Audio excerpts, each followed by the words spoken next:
Potatoes were the first vegetable to be grown in space.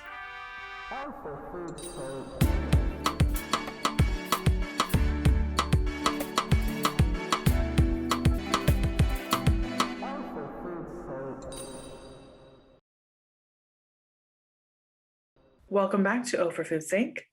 I am Jamie. I am Janice. And we'll be talking a lot about Spuddy Buddies in this episode. Talking about the Spuds and some California cuisine from South Park Cafe in San Francisco. James, let us know who our guest is today. Peter Mosqueda. And what kind of food do they have at South Park Cafe, James? Hey, girl, hey. Comfort food. Where it's more California comfort food. You know, it's not directly, Southern comfort, but it's his mixture of some SoCo and lime used to be my thing. Okay. Dating myself a little bit, but that was so good. But his is a more of American, a little bit on the lighter side. And speaking of comfort food, what are some of your favorite comfort foods? Mac and cheese. I don't even have to stutter. Like from scratch. People think like from a box. From scratch. Get out of here with your box. Get out of here. Get out of here. You better know how to make it. I'm not gonna diss it too. I'm not gonna diss it too hard just because in a snap it works. But it works. From scratch, that's just the way to go. You don't feel as much as the love. Which I think is safe to say you and I have both, since we've tried it, we have tried trying mac and cheese from scratch. There's only the only way you can do it. What I will say though, so there's two different types of mac and cheese you're going to find. Some home chefs will make where it's like very creamy of the mac and cheese, or you get the ones like, how do you like it? Creamy with the like chunks of cheese. I like it creamy. Don't give me your chunks. I didn't sign up for that. Copy that. Or they're drier noodles and it's like chunkier cheese, not even like with the cream. I can't really do that either. So I appreciate like a crumble on top or something crispy up there. But I really love cornbread. I could get down on some straight up out with mac and cheese straight up out the pot, or does it have to be baked? I could do it out the pot if it's creamy enough. If it's not creamy enough, you better put that in the oven, make that shit melt. But cornbread is I like cornbread. Mac and cheese and cornbread together at the same time. And collard greens too. Like I have a friend of mine's mom who like still to this day, I grew up eating their collard greens and I can't find anything better or something close. There's a place in San Lorenzo called Carmen's. It's a barbecue place. Her collard greens are really good too as well. But I think mac and cheese is one of those type of things. And so we're, pies too, and fried chicken. I mean, we've already covered fried chicken on the show. What kind of pie, James? What kind of pie? I mean, gun to my head, I'm all about a peach pie. Okay. Anything peach. The peach pie, cobbler, not cobbler? Ooh, see, the thing is, the difference between a pie and a cobbler, if I am not mistaken, don't come at me with your comments, people, but the cobblers is like only one floor of dough. Okay, just you know what I mean? Where the pie's got two parts, two layers of dough. So I would say a peach pie on any given day. Are you a lattice kind of girl? Yeah, I like a lattice or something on top. Sometimes lattices are too thick, but I am very picky with my crust. A pie crust, I'm very, very, very picky. And if it just tastes like chalk to me, I don't want it. I'll just scrape it off and just eat the innards, if you will. But a peach pie is a good one. A sweet potato pie is cool. A pumpkin is my jam.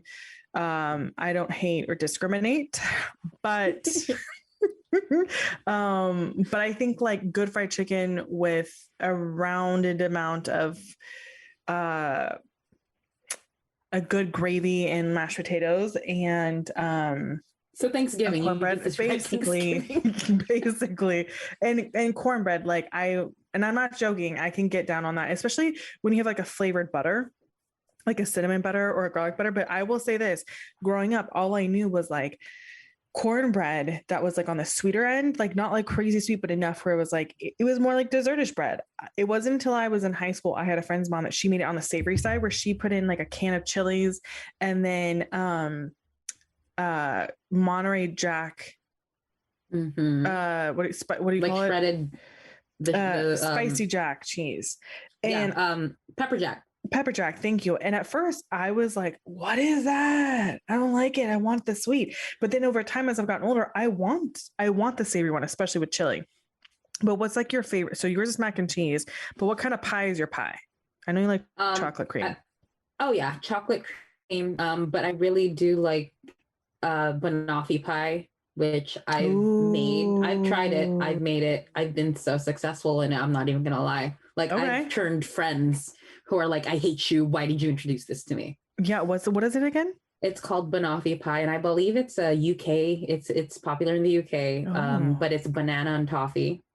And the base is a dulce de leche. Shut it. I want that. That sounds really good too. What are some comfort food places around Everett here? and Jones. That's a good one. Give me some Everett and Jones, Fat Max. These are all barbecue joints, by the way. Like if I'm thinking West Coast California comfort food, though, like our guests will be talking about. I mean, give me a good burger and I'm happy. Oh, very good burger and some fries and yes, let's have at it. Yeah, like a nice thick patty, a good brioche bun, or something similar. Some great fresh ingredients as I'm salivating, and some good fries, because an avocado, especially because we're in California, but a good thick burger with some flavor. Like, not to toot my own horn, but I do make a really good poblano burger. Woo woo, toot toot. Just saying. You like toot toot toot toot toot toot toot toot. But as far as I also do like a lot of like Creole type of restaurants too, of comfort food, where they're catfish, fried catfish. Angeline's in Berkeley is my jam. If you have not eaten there, I haven't been at Angeline's. I've been to Clementine's. I have not been there. There's another one. I'm blanking on the name. But Carmen's in San Lorenzo, I mean, you could say it as barbecue. It's very much like Everett and Jones, but as a little side note, they also were the ones that kind of showed Everett and Jones the way, if you will. Same with Pizza Starbucks. I was not aware. And so they have two places. They have one in San Lorenzo and one in Fremont. But her stuff is all old school recipes as well. Everett and Jones has one of the best sweet potatoes. I think it was like their sweet candied yams. I thought you were gonna say they have like one of the hottest sauces. They do. Carmen does, and hers is secret, and it's delicious. But when you and I went to Everett's last time, I'm not joking you, there must have been like half a cup, and I'm not joking, half a cup of red pepper flakes that were in that sauce that was on my meat. Agreed. And I was like, at one point my stomach was like tapped out, not because it's crazy spicy, but it was starting to activate things down there. I'm just gonna go in and say it was because it was crazy spicy. Like, have you ever had Cambodian food? Yes, it's spicy. It is spicy. Cambodian street food in Oakland, her wings are good. But there's food definitely. But Everett and Jones has their candied yams, and I can't explain to you the flavor. The flavor and like the liquid that sits in, I would just drink it. That's how good that it is. That's just how I would roll. I don't just give me a bib and I'll drink it. I think one of the again, because we're on the West Coast and it's such an amalgamation of different foods and different cultures, especially here in the Bay Area, comfort food would be like, a really good taco or a really good burrito, pizza, really good pizza. I like a deep dish pizza. And I think it was Jon Stewart who was like, a deep dish pizza is not a pizza, that's a casserole. But I do love Zachary's. I do. I love Zachary's. Yeah, it's those kinds of things that are so anything that'll clog your artery is basically a comfort food for me, in my opinion. A lot of cheese. But I still have yet to fondue. I have yet to go to a fondue anything. Yeah, see if we need more fondue places, because I feel like there's one in Livermore and it's Simply Fondue, which I do enjoy. But then there's one I want to say is Fogo de Chao. No, is that in Berkeley? I have no idea. I've never been. Maybe that was LA. Life, but I would do some fondue for sure. But would you do cheese fondue or oil fondue or both? I would do both. Because I've never been, so I want to try, and I want to be able to say for real, like what I prefer. Mm-hmm. But I name it is a comfort food. Name any culture in the Bay Area and I will find a comfort food there. Korean barbecue, definitely Mexican food in the Bay Area is amazing. Mm-hmm. I said, almost, West Coast comfort food, just it's awesome. West Coast, best coast. Sorry, guys. I mean, we do have some really good food. I think we're really spoiled in that factor because we can get any type of food. And like you said, you could find it at any, you could say I could throw a rock and hit you can a favorite comfort food. Yeah. Okay, yeah, that's accurate. For sure. And that is true. And I think that's awesome that we have that and have that exposure instead of something a little bit smaller and not as much in that way. And specifically to the person that we were speaking with today, you know, one of his jobs was at Zachary's Pizza at one time, which I do love their pizza. The first time I ever had their deep dish pizza, a boyfriend of mine at the time took me on a date. Like I was like 19 or 18, somewhere around there. And I never had Zachary's deep dish with the sauce on top. And that like blew my mind. And to this day, it's one of my favorite pizzas because I am a sauce girl. I can drink their sauce. Like I can. My friends have seen me drink salsa. My mom has seen me drink salsa. Really? She was like, whose child are you? But today we actually have an expert to talk to us about it like we do every episode. Hi, Peter. Hello, hello. So Peter Mosqueda, everyone in the house, who is the owner and operator of South Park Cafe in San Francisco, California. How are you? I'm good. I'm happy to be here. Thank you for making time for us and being here. We're happy to have you. We're happy to talk about food with anybody. Like literally, anyone who will listen, we will be those people. You sound like my kind of people. I'm excited about this. First of all, how long have you been cooking and how did you start cooking? For me, it kind of started, like my love of food kind of started in college. I grew up in LA. And where in LA? Wilmington. So that is in between Long Beach and San Pedro. So it's literally surrounded by docks on one side and refineries all along the tap. Okay. So it's that's where I grew up. Super industrial, super polluted. Okay. And I just knew I had to get out. So, sounds like the Bay Area. Yeah. Well, see, the Bay Area is my escape. It's kind of like but it's funny whenever I meet anybody from like Martinez, they're like, and I tell them I grew up in Wilmington, like, oh, you're like me. And I'm like, yeah. Yeah. Oh my gosh, that is so true. Yeah. Like, it took me a second to like put two and two together. I'm like, oh my god, that is so true. Petrochemical refinery. No, yes. Okay. Yes. No, I mean, I'm literally surrounded. Like Wilmington is literally surrounded by them. So it's one of those two things where people either decide if you want to get out. The two easy ways out are like the military or college. So I chose college. Yeah. Then I ended up in Berkeley. Oh, in California, the UC Berkeley. Nice. Yeah. What were you studying? I did political science. Yes. Ooh. Okay. Yeah. I always had these visions of wanting to go back and maybe being a teacher or a politician to go back, and I guess I still can. Do it. Would you want to be a politician? Yeah, exactly. Figure all this shit out. I got Aaron Brockovich, the Wilmington for everybody. Oh my god, yes. Aaron Brockovich, yeah. Take you 30 years, but you were going to be a millionaire. Yes. Would you ever consider politics in this landscape currently? Oof. Probably not. Yeah. I think it sounds real messy.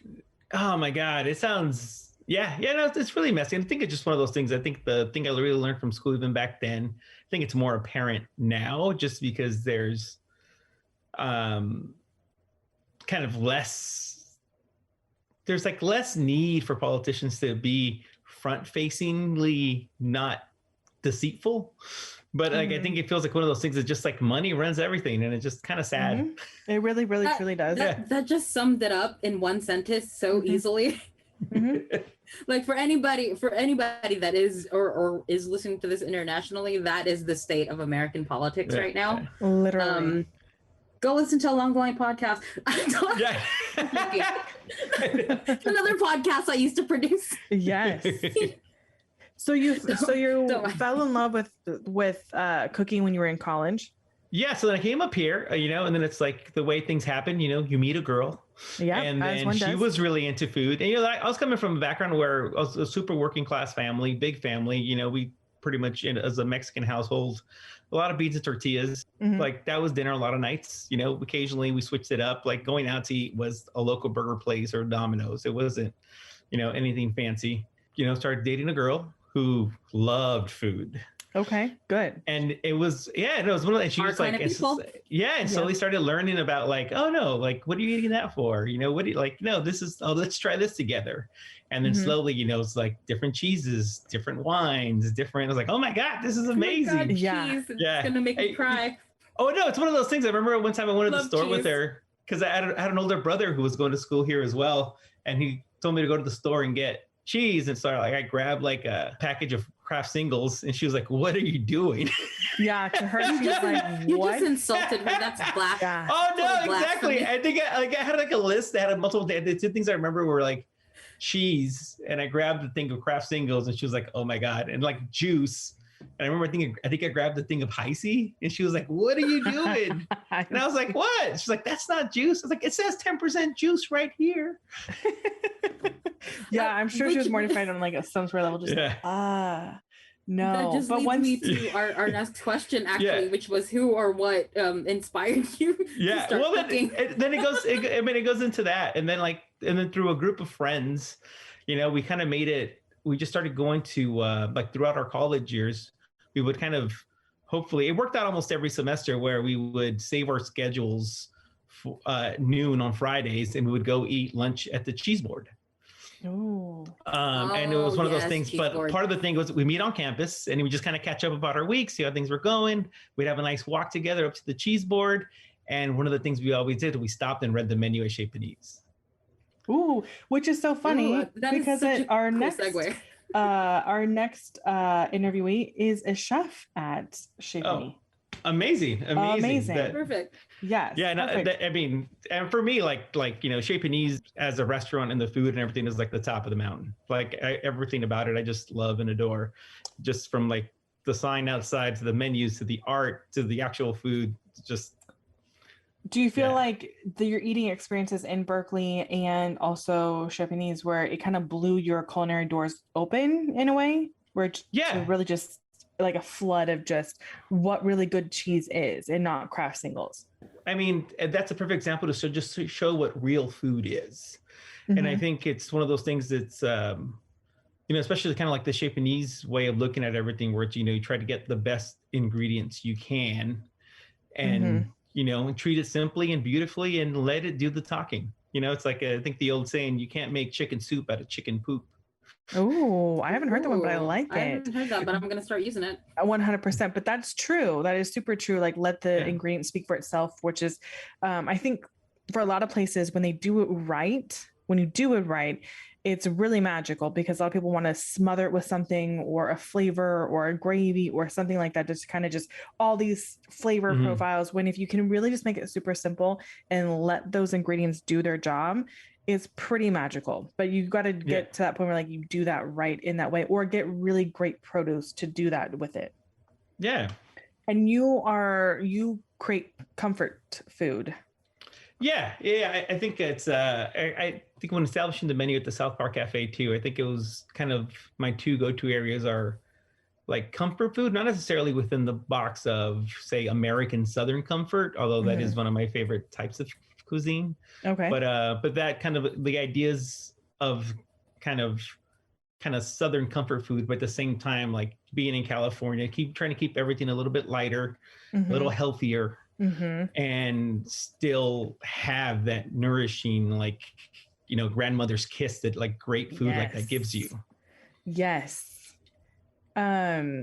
What is one of your favorite, what draws you to the Southern cuisine? Ooh, I don't know. I think it's just the hominess of it. Like it's just exactly, it feels like I just love good home cooking the same way I feel like, you know, like I think I tend to love more kind of the rustic appeal of food. I think like one of my favorite like genres of food and period, like one of my favorite genres of food period is like things poor people eat around the world. Ooh, yes. Sorry, it's just okay. So like I was explaining to you before we started recording is because I'm doing my thesis on, you know, food and food preparation.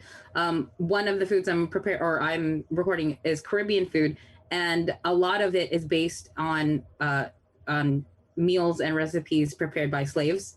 And a lot of that came from, a lot of it is Southern cooking. Also, a lot of it, there's that intersection also, how the simple things that, slaves really prepared back in the day, and the cuisine that it's influencing now.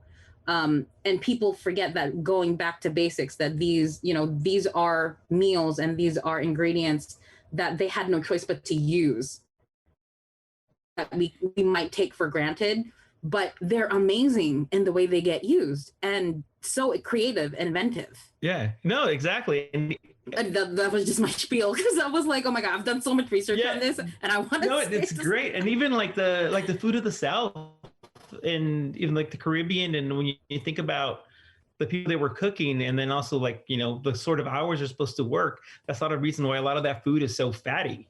And so it's, you can have one big meal in the morning, so you got to like get that huge caloric intake to be able to work all day. Exactly. And survive and sustain yourself. It's the same thing too. Like I was just having this conversation with someone about like why do Mexicans cook with so much lard? And it's like, well, when you're really poor, and if you have just refried beans, like refried in lard, and like flour tortillas that have a bunch of lard in them, like you're going to be really full. I mean, calorically speaking, I think lard has the, like, ratio wise, the most calories per penny value.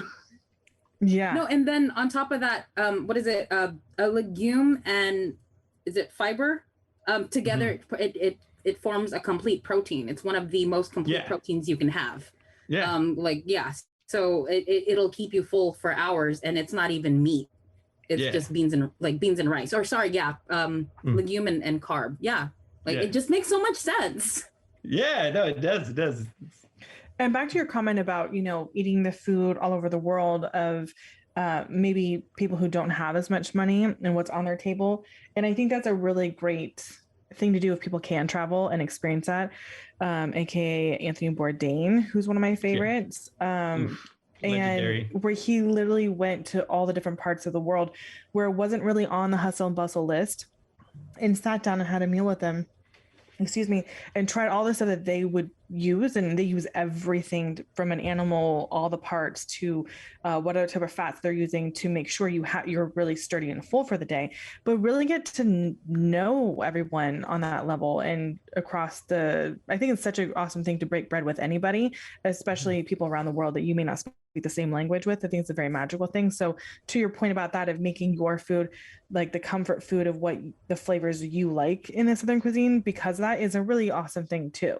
And no, that's like Chinese cuisine, real Chinese cuisine, not this fake panda shit, but like real Chinese, real Chinese food. They use every part of the animal.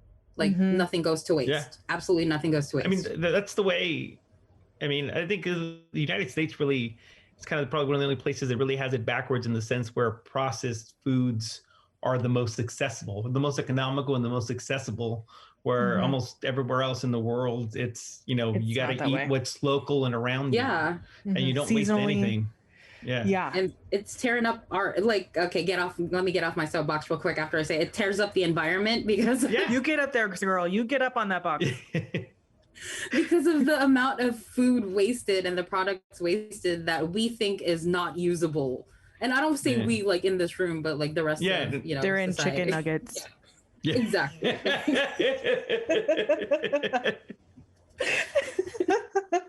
And now I will get off my Apple box. Okay. So then how did your restaurant come to be? So you went to Berkeley, and then you worked for a couple of tech companies, and then were you just like, just hit a point where you wanted to cook? Yeah. I mean, so like, I think I started working in restaurants when I was in college. And I worked a lot more places front of the house. I think it's just one of those things where, also growing up poor, you make a lot more money there. It's facts, just facts. Yeah, just facts. And, but I've always wanted to cook. And I think it gets to the point where, and I just kind of, and it's one of those things I think like, just when I was in college, and, we do those Friday trips and read the menu of Chez Panisse, and I have no idea what anything was. And I'd write it down. I'd go to home. I'll go and ask the computer. And then at the time when I was living in one of the co-ops, one of the housing cooperatives in college. So one of the parts about that was I had a fully stocked industrial kitchen. Ooh. So it's super fun to be like, oh, how do you make this? Let me just write down a recipe, go upstairs and try to make it.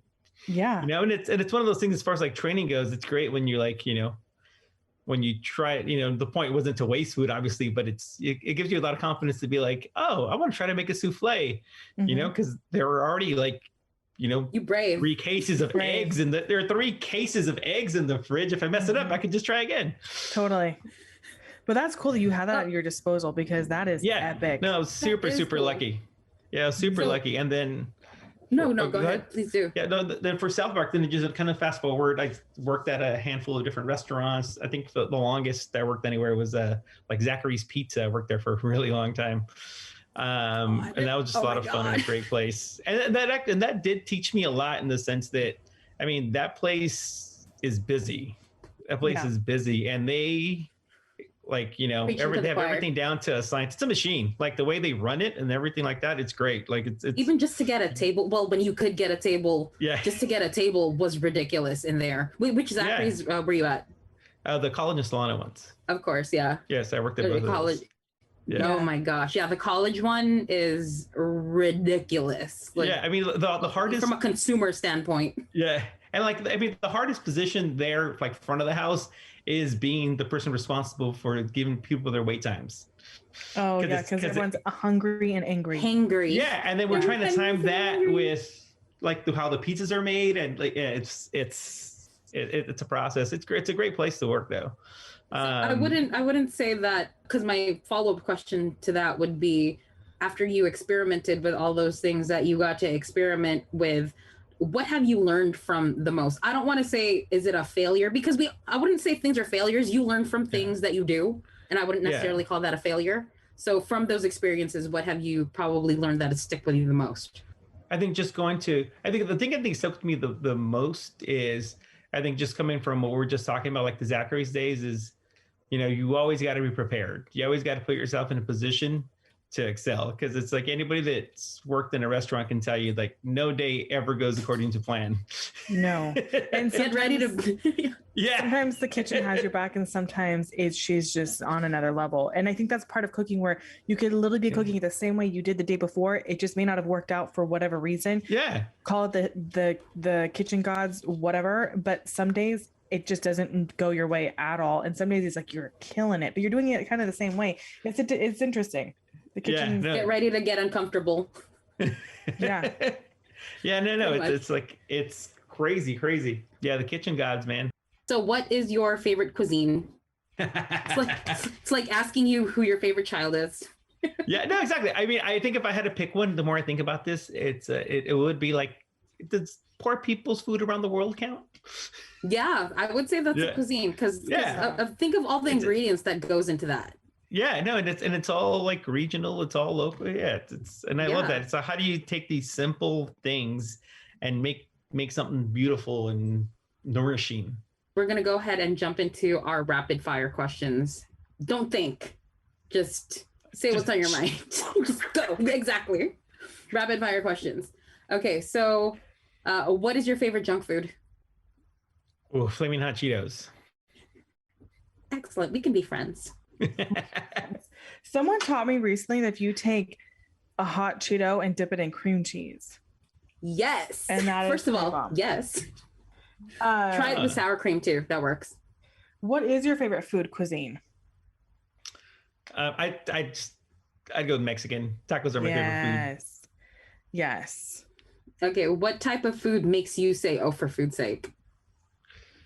Ooh, in a good way or a bad way? In a good way. In a good way. Well, let's go bad too. I want to hear bad. I'm so curious. Let's do both. No one's asked that before. Let's do both. No, I like that. I'd go with tacos. Just like, oh, this is it. Is that the good?